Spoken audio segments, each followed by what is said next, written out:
Assalamualaikum sahabat cahaya hampa. Pernahkah engkau bertanya dalam hening malam, apa sebenarnya makna dari ikhlas? Kata ini begitu sering diucapkan, bahkan diajarkan sejak kita kecil. Beramal harus ikhlas, berdoa harus ikhlas, hidup harus ikhlas. Namun pernahkah kita benar-benar memahami apa itu hakikat ikhlas? Ataukah selama ini kita hanya sekadar mengulang kata tanpa menyentuh jantung rahasianya? Bayangkan, ada seorang hamba yang sepanjang hidupnya menumpuk amal, salat yang panjang, puasa yang tekun, sedekah yang melimpah. Namun pada hari pengadilan kelak, semua amalnya diterbangkan angin, lenyap tanpa bobot. Mengapa? Karena ternyata ia tidak pernah benar-benar ikhlas. Amal yang lahir dari harapan pujian, dari rasa ingin dihormati, dari gengsi yang halus, semuanya seperti kaca yang retak. Dari luar tampak berkilau, tetapi di dalamnya tidak pernah memantulkan cahaya Allah. Ikhlas adalah rahasia yang tersembunyi di dalam hati. Begitu dalam sehingga malaikat pencatat sekalipun tidak mampu menembusnya. Hanya Allah yang mengetahui apakah amal seorang hamba benar-benar ikhlas atau tidak. Para sufi berkata, ikhlas adalah memurnikan niat hanya untuk Allah, tanpa menoleh sedikit pun pada selainnya. Tetapi bagaimana mungkin seorang manusia yang penuh dengan keinginan bisa mencapai keadaan itu? Apakah ada pintu pertama yang harus diketuk, agar perjalanan menuju ikhlas benar-benar dimulai? Inilah yang jarang dibicarakan. Kita sering diajarkan buahnya, tetapi melupakan akarnya. Kita dipaksa meniru bentuknya, tapi tak pernah diberi kunci yang membuka inti rahasianya. Dalam video ini, kita akan menyusuri jalan yang dilupakan. Langkah pertama dalam memahami hakikat ikhlas. Kita akan mengungkap bagaimana para wali dan sufi menyingkap tabir rahasia ini. Mengapa ikhlas dianggap sebagai mahkota dari semua amal? Dan apakah ada cara praktis agar hati perlahan-lahan bisa dimurnikan? Namun, jangan berharap ini akan menjadi penjelasan biasa. Apa yang akan kita temukan adalah bagian dari ilmu yang dahulu dijaga rapat, diajarkan hanya dari hati ke hati, dari guru kepada murid. Sebab, ikhlas bukanlah sekadar kata, melainkan pintu menuju dunia batin yang tak terjamah oleh logika biasa. Maka, bersiaplah. Kita akan masuk ke dalam ruang sunyi, di mana segala topeng terlepas, segala kepalsuan runtuh, dan hanya satu cahaya yang tersisa, cahaya ikhlas yang murni, yang menuntun jiwa kembali kepada Allah. Ikhlas sebuah kata sederhana, namun di baliknya tersembunyi samudera yang dalam. Para ulama dan sufi menyebutnya sebagai rahasia amal, inti dari segala ibadah, dan tiang yang menentukan diterima atau ditolaknya sebuah perbuatan. Jika kita menengok sejarah, hampir setiap tradisi ruhani berbicara tentang ketulusan atau kemurnian hati. Dalam tradisi Yunani kuno, para filsuf menyebutnya sebagai katarsis, pemurnian jiwa dari keinginan rendah. Dalam ajaran Vedanta India, ada konsep nishkama karma, yakni bertindak tanpa terikat pada hasil. Tetapi dalam Islam, ikhlas menempati kedudukan yang lebih tinggi. Ia bukan hanya tentang membebaskan diri dari ego, melainkan tentang menyerahkan seluruh amal semata-mata kepada Allah, tanpa bayangan selainnya. Kitab-kitab klasik sufi sering mengibaratkan ikhlas sebagai permata yang tersembunyi dalam lumpur hati manusia. Abu Yazid Al-Bustami berkata, ikhlas adalah ketika gerakmu dan diammu hanya untuk Allah. Sementara Imam Al-Ghazali dalam Ihya Ulumuddin menulis bahwa ikhlas adalah menghapus pandangan pada makhluk agar yang tersisa hanya Allah sebagai tujuan. Namun yang menarik, para ulama mengingatkan bahwa ikhlas bukanlah sesuatu yang mudah dijangkau. Ia disebut sebagai ilmu yang samar, karena hati manusia sendiri adalah medan peperangan. Ada lapisan-lapisan tipis dari nafsu yang sering menyamar sebagai niat baik. Seorang hamba bisa saja merasa tulus, padahal di dalam hatinya masih ada sedikit rasa ingin dipuji, sedikit rasa ingin dilihat, atau sedikit harapan agar amalnya disebut-sebut. Maka para sufi menganggap ikhlas sebagai makam tinggi, sebuah tingkatan yang harus ditempuh melalui perjalanan panjang. Dalam sejarah Islam, banyak kisah yang menunjukkan betapa beratnya menjaga ikhlas. Dikisahkan, seorang tabi'in pernah menangis seharian hanya karena merasa dalam satu kali sedekahnya terselip keinginan agar orang lain melihat. Ada pula seorang wali yang selama bertahun-tahun menyembunyikan amal salat malamnya, bahkan dari keluarganya sendiri, karena takut ria merusak ikhlas. Lebih jauh, para ahli hakikat berkata bahwa ikhlas adalah rahasia antara Allah dan hambanya. Bahkan malaikat pencatat amal tidak diberi akses penuh untuk mengetahui kadar ikhlas seseorang. Inilah mengapa Nabi Muhammad bersabda dalam hadis riwayat Muslim, "Sesungguhnya Allah tidak melihat rupa dan harta kalian, tetapi Dia melihat hati dan amal kalian." Hadis ini menyingkap makna mendalam bahwa semua yang tampak dari luar hanyalah bayangan, sementara pusat penilaian ada di kedalaman hati yang tersembunyi. Namun, mengapa pengetahuan tentang ikhlas seringkali terasa samar, seakan-akan sengaja diselubungi kabut rahasia? Para ulama menjelaskan, jika hakikat ikhlas ditampakkan sepenuhnya, banyak orang akan terjebak pada rasa putus asa, merasa tidak akan pernah mampu mencapainya. Karena itu, ikhlas diajarkan secara perlahan, bertahap, agar hati tidak runtuh di tengah jalan. Sejak masa awal tasawuf, para mursyid menyampaikan ajaran ikhlas seperti menyalakan obor dalam kegelapan, pelan, tenang, dan dari hati ke hati. Murid tidak langsung diberi definisi kaku, melainkan diajak untuk merasakan, menyelami, dan menguji dirinya sendiri. Sebab ikhlas bukan sekadar teori, melainkan sebuah pengalaman batin yang lahir dari perjalanan. Maka dapat kita lihat, ikhlas bukanlah sekadar kata yang berdiri sendiri. Ia adalah simpul dari sejarah panjang perenungan manusia tentang makna pengabdian. Dan di dalam Islam, simpul itu dipertegas, bahwa semua amal tanpa ikhlas hanyalah tubuh tanpa ruh. Amal akan rapuh, hampa, bahkan bisa berbalik menjadi bumerang bagi pelakunya. Disinilah kita memahami mengapa ikhlas dijaga sebagai permata berharga, sesuatu yang hanya sedikit orang mampu menyingkap hakikatnya.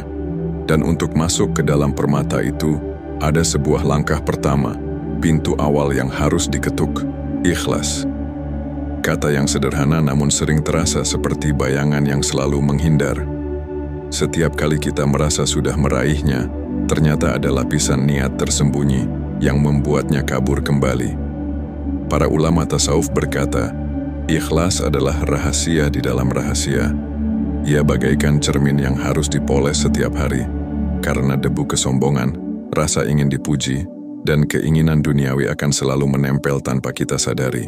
Dan inilah sebabnya, langkah pertama dalam memahami ikhlas bukanlah mencoba langsung meraih kesempurnaan, melainkan menyadari betapa seringnya hati kita berbelok tanpa kita sadari. Bayangkan sebuah sungai yang mengalir jernih, airnya murni, bening, menyejukkan. Namun ketika seseorang menumpahkan setetes tinta hitam ke dalamnya, kejernihannya berubah. Begitu pula amal kita. Niat yang awalnya tulus kepada Allah bisa berubah keruh hanya karena secuil harapan dipuji atau sekedar keinginan agar orang lain tahu. Maka, langkah pertama dalam memahami ikhlas adalah mengenali noda kecil yang sering kita abaikan. Imam Al-Junaid pernah berkata, ikhlas adalah rahasia antara Allah dan hambanya yang tidak diketahui oleh malaikat sehingga tidak bisa ditulis, dan tidak diketahui oleh setan sehingga tidak bisa dirusak. Tetapi sebelum mencapai rahasia itu, seorang murid harus terlebih dahulu berlatih mengungkap kebohongan halus dalam hatinya sendiri. Contoh sederhana, ketika kita memberi sedekah, kita mungkin berkata pada diri kita, "Aku memberi ini hanya karena Allah." Namun, jika setelahnya hati kita menunggu ucapan terima kasih atau merasa bangga karena amal itu terlihat mulia, disitulah ikhlas mulai pudar. Langkah pertama bukan berarti langsung bisa ikhlas penuh, melainkan jujur pada diri sendiri tentang sejauh mana niat kita telah bercampur. Para sufi menggambarkan ikhlas sebagai membersihkan cermin hati dari bayangan makhluk. Jika masih ada pantulan selain Allah, maka cermin itu belum benar-benar bersih. Dan untuk menyadari pantulan itu, diperlukan latihan muhasabah, mengintrospeksi diri dengan kejujuran tanpa topeng. Kita perlu bertanya pada diri sendiri, mengapa aku melakukan ini? Untuk siapa aku beramal? Apakah aku masih berharap imbalan dari manusia? Apakah aku takut terlihat kecil di mata mereka? Pertanyaan-pertanyaan seperti ini menjadi obor kecil yang menyingkap gelapnya nafsu. Jadi, langkah pertama dalam memahami ikhlas bukanlah berusaha menghapus semua niat selain Allah sekaligus. Karena itu hampir mustahil bagi pemula. Tetapi menyadari dengan jujur campuran niat yang masih ada. Kesadaran inilah yang menjadi pintu awal. Dari sana, perlahan-lahan, hati akan dilatih untuk menolak ria, menolak ujub, dan kembali memurnikan tujuannya. Disinilah letak keindahan ikhlas. Ia bukan sekadar tujuan akhir, tapi juga perjalanan. Setiap kali kita menemukan noda, lalu kita hapus, kita sedang melangkah setapak lebih dekat pada cahaya murninya. Dan perjalanan itu sendiri, meskipun penuh jatuh bangun, sudah dihitung sebagai amal yang bernilai di sisi Allah. Dengan kata lain, ikhlas dimulai dari keberanian untuk mengaku rapuh, untuk melihat bahwa hati kita penuh campuran, dan untuk berjanji pada diri sendiri bahwa kita ingin memurnikannya setahap demi setahap. Inilah gerbang pertama, kesadaran yang jujur. Jika langkah pertama dalam memahami ikhlas adalah kesadaran jujur atas campuran niat, maka langkah berikutnya adalah menyelami paradoks besar yang menyelimuti ikhlas itu sendiri. Para sufi sering mengatakan bahwa ikhlas adalah amal yang paling sulit untuk dipertahankan. Mengapa? Karena ketika seorang hamba merasa dirinya sudah ikhlas, maka pada saat itu pula ikhlasnya lenyap. Perasaan aku sudah ikhlas adalah bisikan halus dari ego yang menyusup dengan sangat cerdik. Seperti bayangan yang menempel di belakang cahaya, ia selalu ada, meskipun sulit terlihat. Inilah paradoksnya. Ikhlas adalah amal yang tidak bisa dibanggakan, bahkan tidak bisa dipastikan oleh pelakunya sendiri. Ia bagaikan wangi bunga yang hanya bisa dirasakan, tapi bunga itu sendiri tidak pernah mengaku, "Aku wangi." Begitu pula hati, ketika benar-benar ikhlas, ia tidak merasa memiliki keikhlasan itu. Imam Sahal bin Abdullah pernah berkata, ikhlas adalah ketika amal seorang hamba tidak dipengaruhi oleh pujian manusia dan tidak terguncang oleh celaan mereka. Tetapi bagaimana mungkin kita mencapai kondisi seperti itu? Sebab fitrah manusia selalu ingin diperhatikan, selalu ingin dihargai. Maka ikhlas bukanlah mematikan fitrah, melainkan mengarahkannya kepada Allah semata. Ketika hati hanya mencari pandangan Allah, maka pandangan makhluk tidak lagi penting. Ada pula mitos yang sering menyesatkan bahwa ikhlas berarti tidak boleh berharap pahala atau surga. Padahal, para ulama membedakan tingkatan ikhlas. Tingkat pertama adalah ikhlas karena ingin pahala dan takut azab. Tingkat kedua adalah ikhlas karena cinta, di mana seorang hamba beramal hanya karena rindu kepada Allah, bukan karena ganjaran.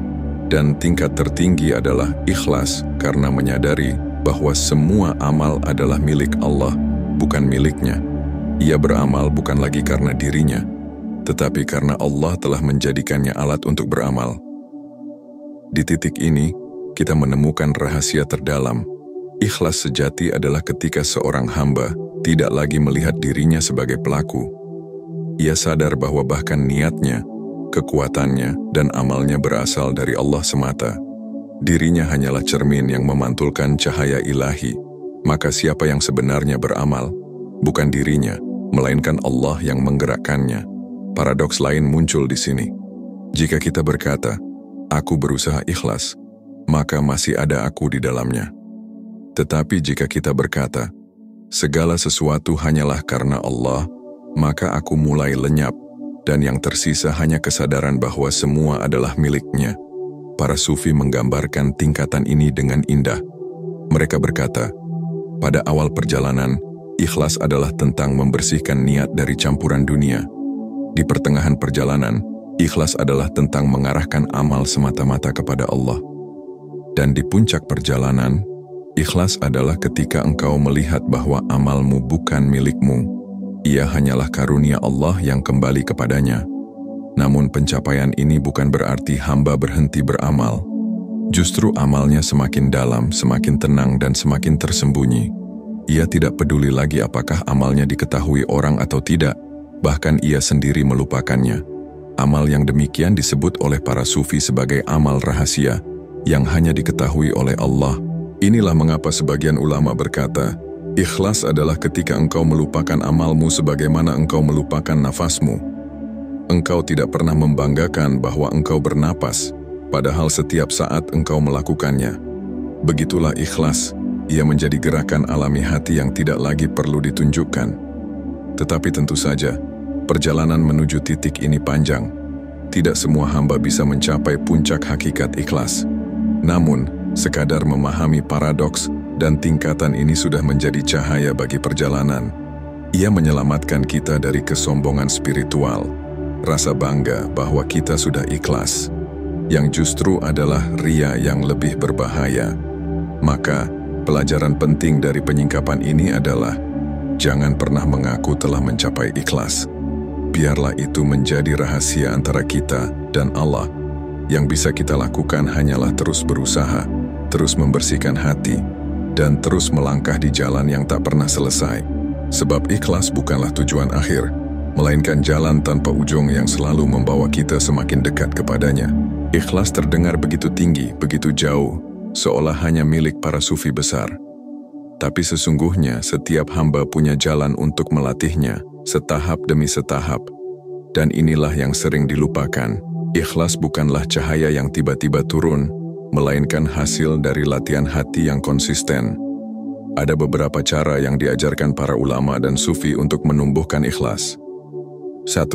Muhasabah harian. Setiap malam, sebelum tidur, duduklah sejenak dalam hening. Tanyakan pada dirimu, hari ini, amal apa yang kulakukan? Untuk siapa aku melakukannya? Apakah aku lebih bahagia karena Allah melihatku, atau karena manusia mengetahuinya? Latihan ini bagaikan cermin yang jujur.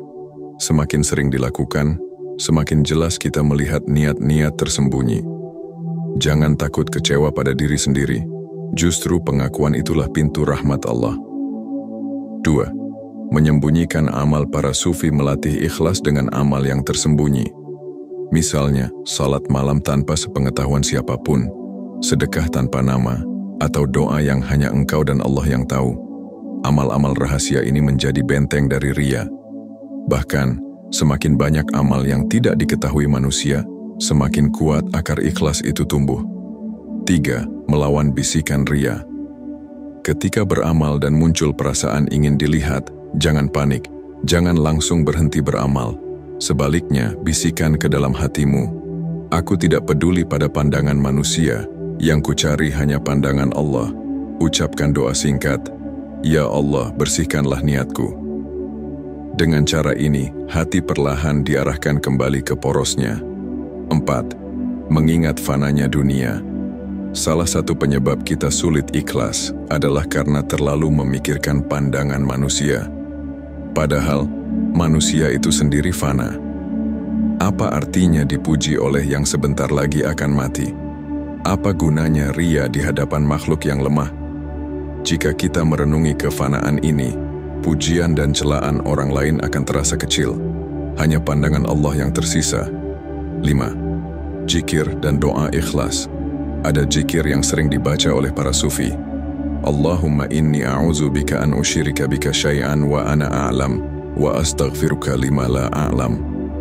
Artinya, ya Allah, aku berlindung kepadamu dari mempersekutukanmu dengan sesuatu yang aku ketahui, dan aku memohon ampun kepadamu atas apa yang tidak aku ketahui.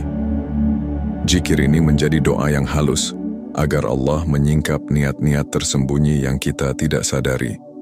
6. Belajar melupakan amal. Setiap kali selesai beramal, biasakan untuk tidak membicarakannya, tidak memikirkannya, dan tidak menuliskannya, untuk mendapat pengakuan. Biarlah amal itu lenyap dari ingatanmu, seakan-akan engkau tidak pernah melakukannya. Sebab amal yang dilupakan dari pandangan diri, akan lebih mudah sampai kepada Allah. Latihan-latihan ini sederhana, tapi dampaknya dalam. Jika dilakukan terus-menerus, hati akan mulai terbiasa mengarah hanya kepada Allah. Bukan berarti engkau langsung mencapai ikhlas sejati, tapi setiap langkah kecil adalah bagian dari perjalanan. Perlu diingat, ada satu musuh besar dalam melatih ikhlas, yaitu rasa putus asa. Banyak orang berhenti di tengah jalan karena merasa mustahil ikhlas sepenuhnya. Padahal, bahkan usaha untuk ikhlas sudah dihitung sebagai ikhlas dalam tingkatannya. Allah menilai perjuangan, bukan hanya hasil akhir. Maka, jangan pernah berhenti melatih. Ikhlas bukanlah hadiah sekali jadi, ia adalah jalan seumur hidup. Semakin engkau melatihnya, semakin hatimu akan ringan, semakin amalmu akan bersih, dan semakin dekat engkau kepada Allah. Ikhlas, sebuah kata yang sering terdengar, namun sejatinya adalah lautan yang tak bertepi. Kita telah melihat bagaimana para ulama dan sufi menempatkannya sebagai inti segala amal, sebagai ruh dari setiap ibadah, dan sebagai rahasia yang hanya diketahui oleh Allah. Langkah pertama dalam memahami hakikat ikhlas bukanlah tentang mencapai kesempurnaan, melainkan berani jujur pada diri sendiri. Menyadari betapa seringnya hati kita bercampur, betapa mudahnya niat kita bergeser, dan betapa rapuhnya kita tanpa pertolongan Allah. Dari kejujuran itulah pintu terbuka. Kita juga telah menyingkap paradoks besar, bahwa ikhlas tidak pernah bisa diakui, bahkan tidak bisa dipastikan oleh pelakunya. Ia hanyalah rahasia yang hidup di dalam hati, tak terlihat, tak terdengar, hanya tercium aromanya di hadapan Allah. Dan perjalanan menuju ikhlas adalah perjalanan yang tak pernah selesai. Jalan yang membuat kita terus merunduk, terus membersihkan diri, tanpa pernah merasa cukup. Namun, justru disitulah letak keindahannya. Karena setiap usaha, setiap tetes muhasabah, setiap doa lirih yang meminta ikhlas, sudah menjadi amal di sisi Allah. Bahkan, kegagalan kita dalam menjaga ikhlas bisa menjadi jalan untuk lebih merendah, lebih dekat, lebih bersandar padanya. Maka, wahai jiwa yang mencari, jangan pernah berhenti melangkah. Latihlah ikhlasmu dengan amal-amal tersembunyi, dengan muhasabah yang jujur, dengan doa yang tak putus. Biarkan ikhlas tumbuh perlahan, seperti bunga yang mekar di tengah sunyi.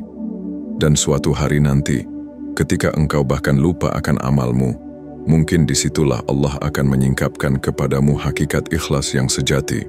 Pada akhirnya ikhlas adalah kembali kepada Allah dengan hati yang murni, tanpa selainnya. Itulah tujuan, itulah rahasia, dan itulah cahaya. Sebelum kita akhiri, renungkanlah satu pertanyaan.